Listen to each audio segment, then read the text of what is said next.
Time is a huge problem. Imagine time running backwards. People would grow younger instead of older, and after a long life of gradual rejuvenation, unlearning everything they know, they would end as a twinkle in their parents' eyes. That's time, as represented in a novel by science fiction writer Philip K. Dick. But surprisingly, time's direction is also an issue that cosmologists are grappling with. While we take for granted that time has a given direction, physicists don't.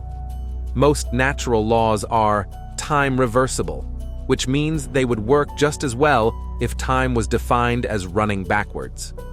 So why does time always move forward? And will it always do so? These unsolved puzzles just deepened the mystery of time. But now, in a world-shattering revelation, the famous physicist Brian Cox has just announced mind-bending theory, upending what we think we know about time. Join us as we dig deep into how Brian Cox just unveiled the nature of time.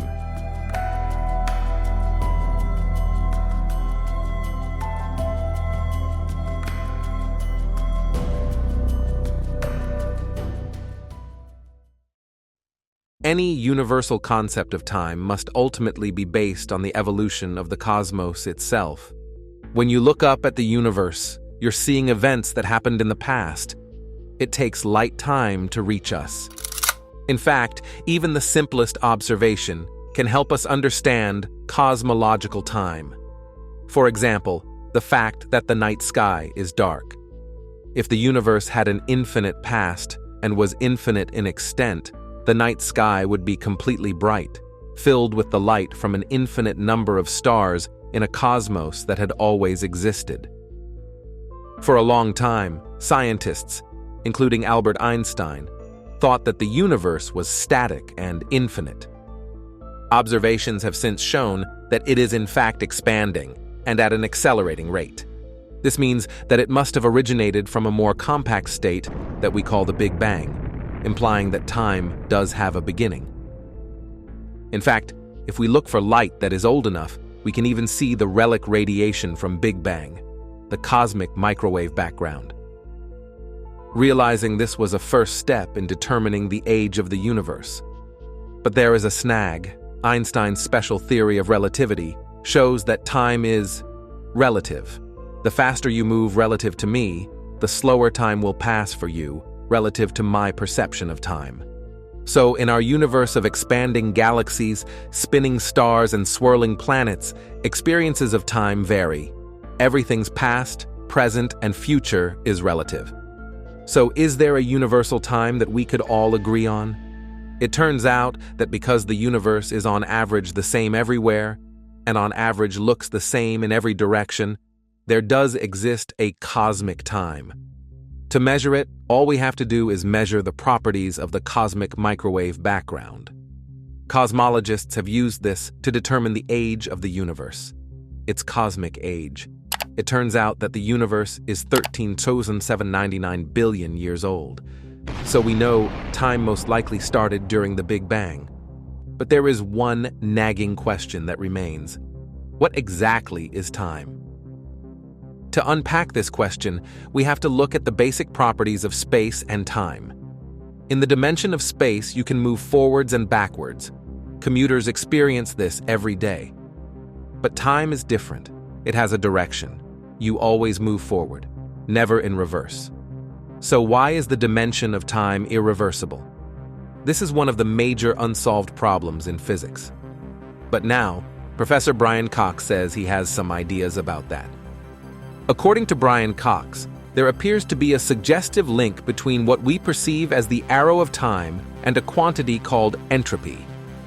Commonly known as a measure of disorder in a physical system, there are actually two more accurate descriptions when it comes to the physical quantity of entropy. First, entropy can be viewed as the number of possible arrangements of the state of your system.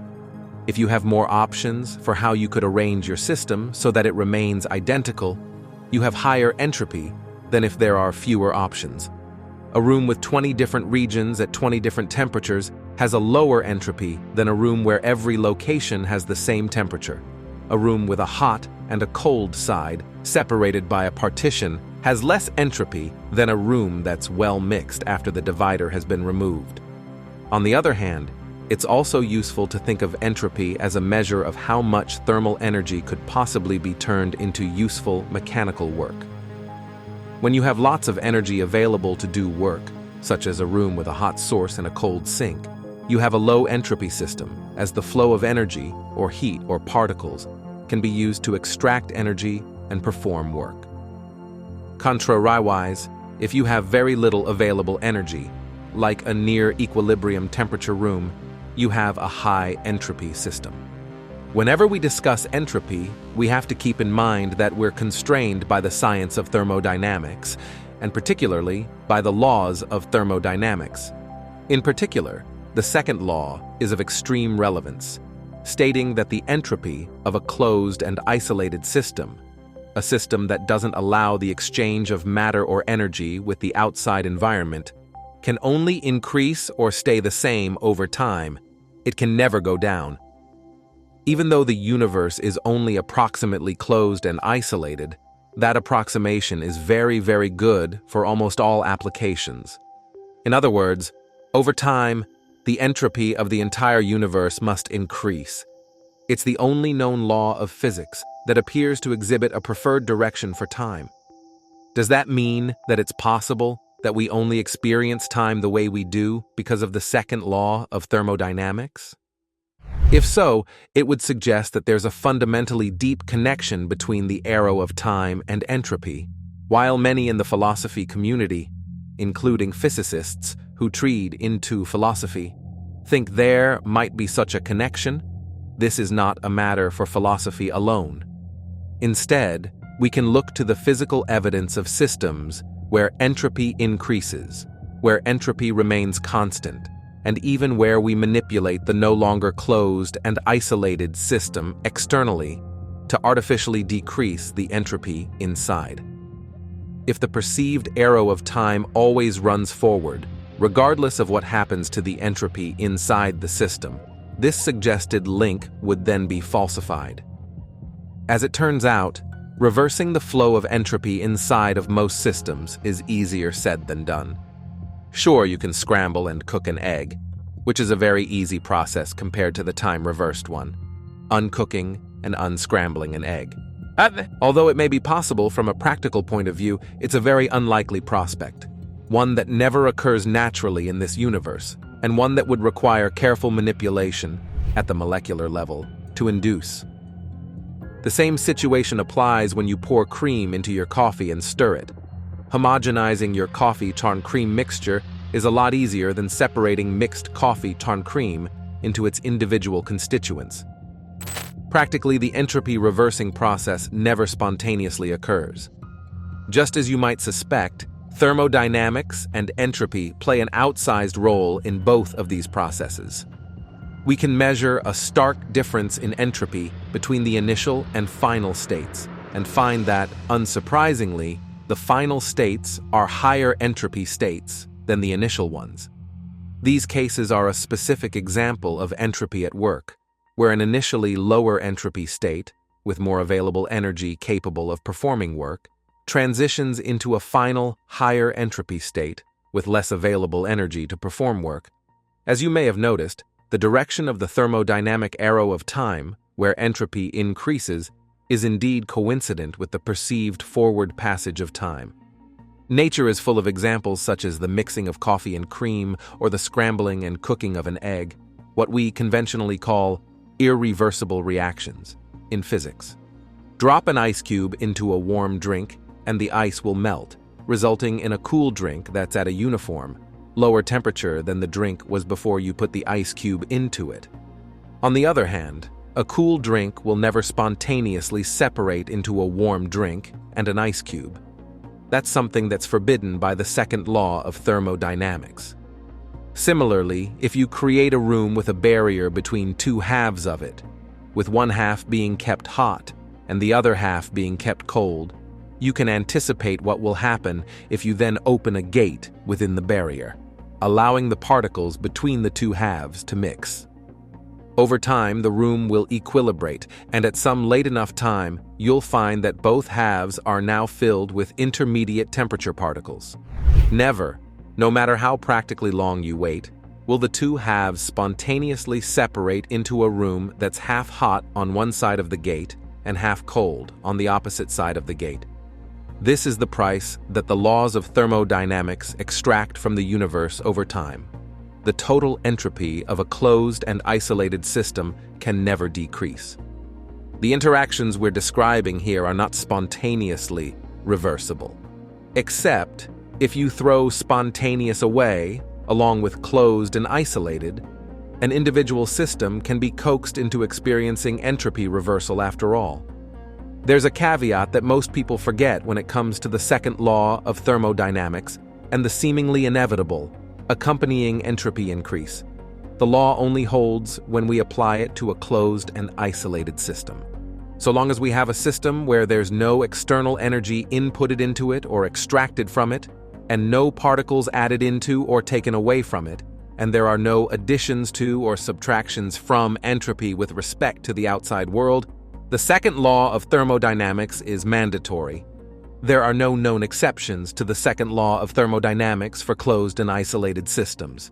But what if we set up our physical system in such a way that those conditions are violated? It turns out, when we input energy into the system, or when we add or remove matter from the system, it suddenly becomes possible to violate the second law of thermodynamics. Consider again a box with a hot side and a cold side separated by a divider, versus that same box where the two sides are well mixed and both at the same temperature. Is there a way to reverse the two halves of a box reaction, where we can start from a well-mixed state and wind up with a hot side and a cold side to the box? Indeed, there is a way. It was first thought up by the great physicist James Clerk Maxwell way back in the 1870s. By positing an external entity that's capable of quickly opening or closing a divider or gate between the two sides of the room at the critical, opportune moment, the cold molecules can be collected one side and denied passage over to the opposite side, while the hot molecules are similarly collected and maintained on the other side. This idea is now known as Maxwell's demon, and it enables you to decrease the entropy of the system after all, but only at a cost. The cost of expending the energy required to monitor the system and open and close the gate, separating the two sides. Following this procedure, however, doesn't violate the second law of thermodynamics, as the box is no longer a closed and isolated system. Instead, you'd have to consider the total entropy of the box plus the entropy of the demon, or the actions of the demon, both added together, in order to find that their combined entropy always increases, just like you'd expect. It's only if you look solely at a part of the system, like the box alone, while ignoring the demon and its actions, that you perceive a decrease in entropy. But the situation inside this box is exactly what we need to disprove the hypothetical connection between the thermodynamic arrow of time and the perceptive arrow of time. Even if you lived in the box and the demon was undetectable, similar to what you'd experience if you lived in a pocket of the universe where the local entropy of your not closed and isolated system decreases, time would still run forward for you. This is sufficient to draw the big conclusion. Thermodynamic arrow of time does not determine our perceptive arrow of time.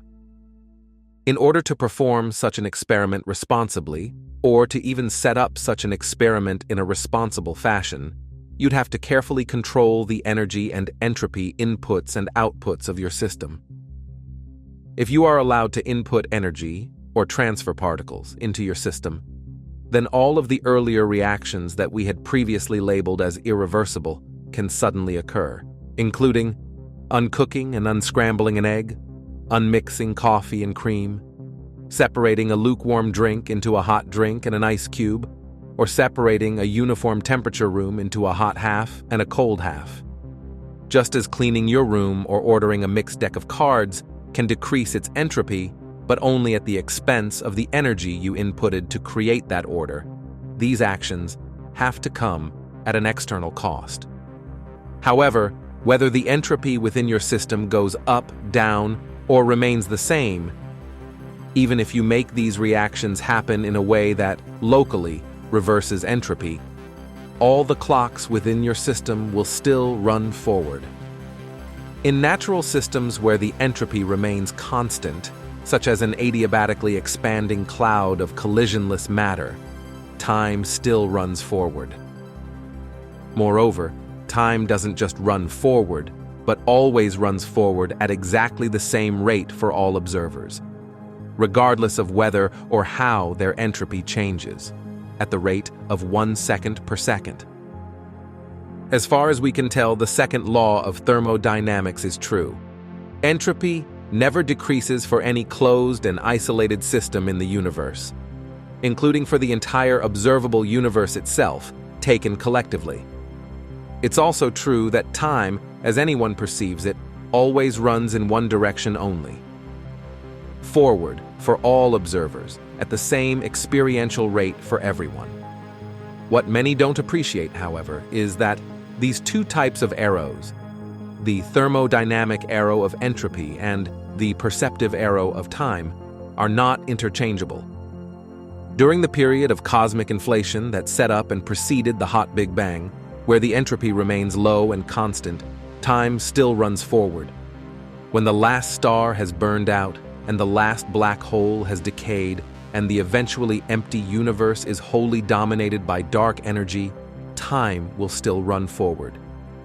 And everywhere in between, regardless of what's happening in the universe or the entropy of any system within that universe, time will still run forward at exactly that same universal rate for all observers, 1 second per second. If you want to know why yesterday is in the immutable past, tomorrow will arrive in a day, and the present is what you're experiencing right now, you're in good company.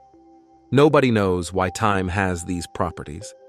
However, what we do know is that thermodynamics, interesting though it may be, doesn't hold the solution to that puzzle. While many mysteries remain unsolved, a remarkable study just argued that an Einstein's prediction of time was right. Scientists have confirmed that just 1.5 billion years after the Big Bang, time ran 5 times slower than it does today, 13.8 billion years later. Though scientists have long been aware that conditions just after Big Bang were radically different than those in the cosmos we see around us today, the discovery shows that time is relative in regards to the age of the universe too, just like Einstein predicted. The breakthrough is detailed in a paper published in Nature Astronomy, authored by Geraint Lewis, an astrophysicist at the Sydney Institute for Astronomy at the University of Sydney, and Brendan Brewer from the University of Auckland's Department of Statistics, who made the long-awaited observation of cosmological time dilation in the early universe. According to Lewis, what we observed essentially is that when we look at the distant universe, we see it run in slow motion. It's like watching a movie that's been slowed down. Whatever is going on out there is running slower. The further back we look, the slower things seem to occur. At its heart, this is Einstein is right, again type research. Another shocking revelation: we all travel in time. For example, we travel 1 year in time between birthdays. And we are all traveling in time at approximately the same speed, 1 second per second. NASA's space telescopes also give us a way to look back in time. Telescopes help us see stars and galaxies that are very far away. It takes a long time for the light from faraway galaxies to reach us. So when we look into the sky with a telescope, we are seeing what those stars and galaxies looked like a very long time ago. However, when we think of the phrase time travel, we are usually thinking of traveling faster than 1 second per second.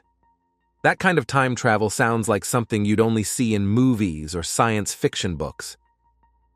Could it be real? Science says yes. it does support some methods to take the fast track into the future. Here's a rundown. 1.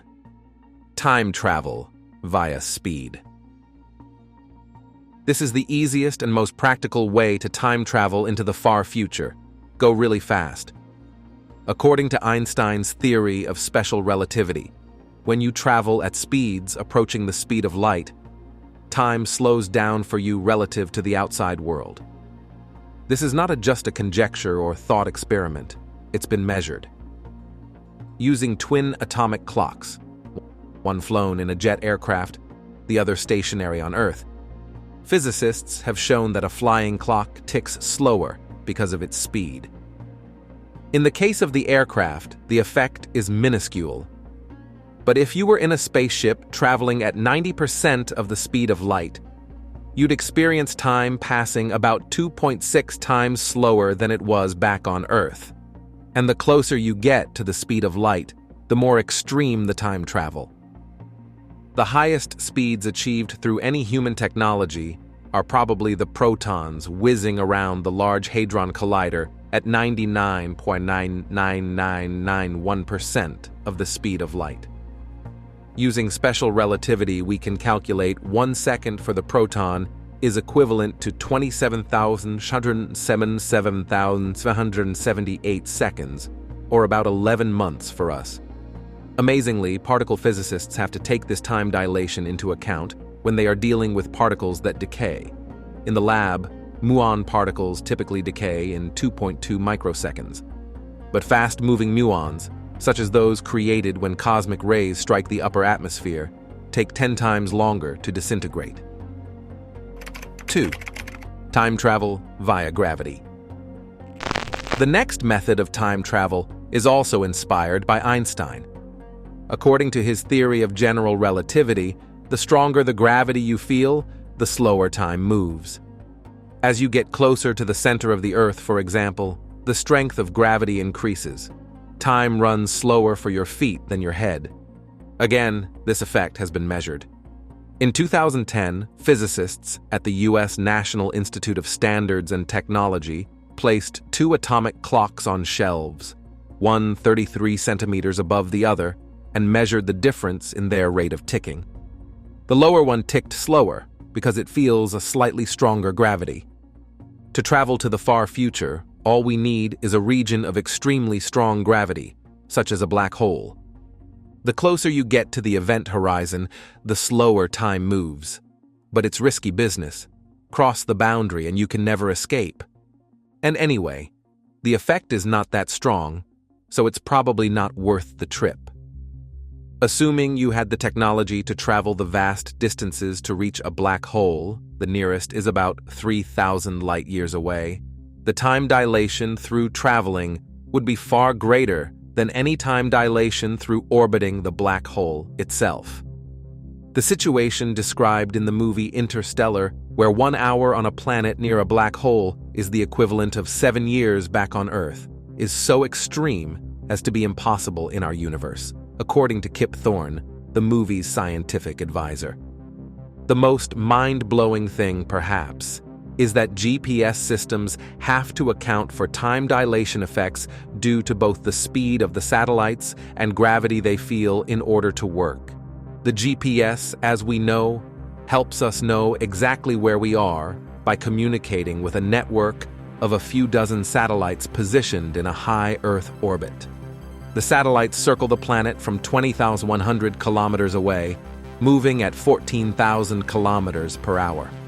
According to special relativity, the faster an object moves relative to another object, the slower that first object experiences time. For GPS satellites with atomic clocks, this effect cuts 7 microseconds or 7 millionths of a second off each day. Then, according to general relativity, clocks closer to the center of a large gravitational mass like Earth tick more slowly than those farther away.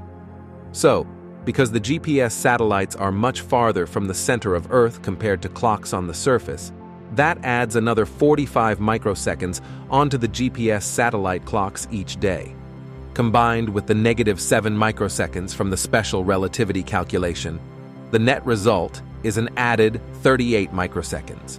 This means that in order to maintain the accuracy needed to pinpoint your car or phone, or since the system is run by the U.S. Department of Defense, a military drone, engineers must account for an extra 38 microseconds in each satellite's day. The atomic clocks on board don't tick over to the next day until they have run 38 microseconds longer than comparable clocks on Earth. Given those numbers, it would take more than 7 years for the atomic clock in a GPS satellite to UN sync itself from an Earth clock by more than a blink of an eye. We did the math. If you estimate a blink to last at least 100,000 microseconds, as the Harvard database of useful biological numbers does, it would take thousands of days for those 38 microsecond shifts to add up. This kind of time travel may seem negligible, but given the hyper-accuracy of modern GPS technology, it actually does matter. If it can communicate with the satellites whizzing overhead, your phone can nail down your location in space and time with incredible accuracy. 3. Time travel via suspended animation. Another way to time travel to the future may be to slow your perception of time by slowing down or stopping your bodily processes and then restarting them later. Bacterial spores can live for millions of years in a state of suspended animation until the right conditions of temperature, moisture, food, kick start their metabolisms again. Some mammals, such as bears and squirrels, can slow down their metabolism during hibernation, dramatically reducing their cells' requirement for food and oxygen. Could humans ever do the same? Though completely stopping your metabolism is probably far beyond our current technology, some scientists are working towards inducing a short-term hibernation state lasting at least a few hours. This might be just enough time to get a person through a medical emergency, such as a cardiac arrest, before they can reach the hospital. In 2005, American scientists demonstrated a way to slow the metabolism of mice, which do not hibernate, by exposing them to minute doses of hydrogen sulfide, which binds to the same cell receptors as oxygen. The core body temperature of the mice dropped to 13 degrees Celsius, and metabolism decreased tenfold. After 6 hours, the mice could be reanimated without ill effects. Unfortunately, similar experiments on sheep and pigs were not successful, suggesting the method might not work for larger animals. Another method, which induces a hypothermic hibernation by replacing the blood with a cold saline solution, has worked on pigs and is currently undergoing human clinical trials in Pittsburgh. 4. Time travel via wormholes. General relativity also allows for the possibility for shortcuts through space-time, known as wormholes, which might be able to bridge distances of 1 billion light-years or more, or different points in time. Many physicists, including Stephen Hawking, believe wormholes are constantly popping in and out of existence at the quantum scale, far smaller than atoms. The trick would be to capture one and inflate it to human scales, a feat that would require a huge amount of energy, but which might just be possible in theory. Attempts to prove this either way have failed, ultimately because of the incompatibility between general relativity and quantum mechanics. 5. Time travel using light. Another time travel idea, put forward by the American physicist Ron Mallett, is to use a rotating cylinder of light to twist space-time. Anything dropped inside the swirling cylinder could theoretically be dragged around in space and in time, in a similar way to how a bubble runs around on top your coffee after you swirl it with a spoon. According to Mallett, the right geometry could lead to time travel into either the past and the future.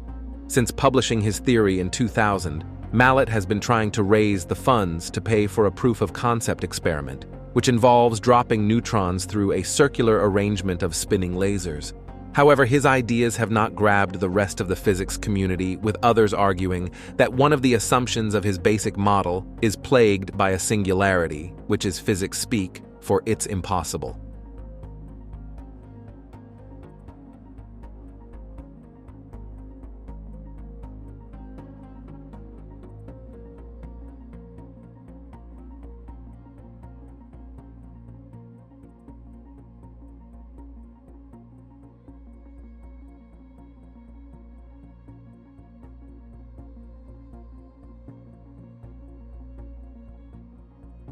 That's all the information that we have for you today.